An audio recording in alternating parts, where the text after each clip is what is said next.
მინდა გუშინელ დღეზე 1-2 სიტყვით ვთქვა. ომი არ არის წაგებული.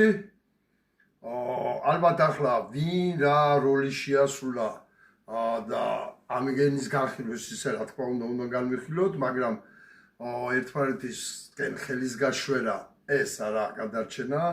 მინდა ერთი რამ თქვა, რომ ჩვენ ახლა თუ დავნებდებით რეპრესიები მაინც იქნება, აქედან ემიგრაციიდან მოწოდება არ უნდა დანებდეთ და კიდე უნდა გახვიდეთ ქუჩაში. ცოტა რა ვიცი, ახლა მეტყვის ვიღაცა ტროლების მეტი რა არის, რომ შენ აქედან ადვილად სათქმელია, მაგრამ ვიცი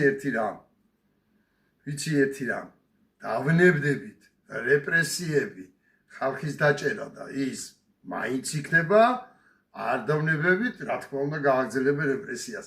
მაგრამ რომელი ჯობია ბრძოლაში გაგიწიო რეპრესია თუ დანებებიც, ეს რა ვიცი, ხალხო თქვენი ასარჩევია. მე ვთვლი, რომ აუცილებლად უნდა გაგრძელდეს ბრძოლა, რამე თუ რეპრესიები მაინც იქნება ადამიანებს დაჭერა და მინდა ერთი რამ კიდევ ერთი მოწოდება გავაკეთო ემიგრანტების გასაგონად. სანამ ევროპა, ამერიკა მეტქმედით ნაბიჯებს არ გადადგამს და არ გამოამ აღშფოთება, შეშფოთებით და ენის ტლიკინით და რაღაცეებით ფორმიდან, მანამდე ძალიან რთულია იქ ბრძოლის მოგება. ამიტომ ემიგრანტები ყოველი კვირა, როგორც ვთქვათ, ანტვერპენში უკრაინელები ყოველ კვირა დღეს ატარებენ აქციებს. დავთქვათ, ყოველი კვირა აქციები ევროპის ქვეყნების მთავრობის სახლების წინ. პრემიერ-მინისტრის იქნება, იგი თუ მეფის თუ რავი რა, ნებისმიერის წინ და ყოველ კვირას ვატაროთ აქციები ევროპის ქვეყნებში, ამერიკაში, რათა ვაიძულოთ ისინი გადადგან ქმედითი ნაბიჯი. გამოვიდნენ ამ აღშფოთება, შეშფოთებენ და ევროპარლამენტში რაღაც სიტყვების ბრახა-ბრუხიდან რა.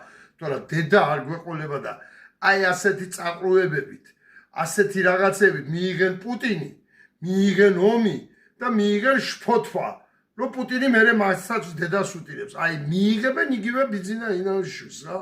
რა პუტინს არ შევადარებ ბიზინად მათხოვას, მაგრამ აი მიიღებენ იგივეს, თუ არ გამოვიდნენ დროზე. ამიტომ ყველა ჯგუფს, რომელიც არის ევროპაში შექმნილი, თხოვთ, მე პირადად არ შემიძლია, არც ენა მიწობს ეს, არც სტატუსი, რომ ეს დავაორგანიზო. მაგრამ თქვენ გაქვთ ამის საშუალებები და დავთქვათ ყოველი კვირას.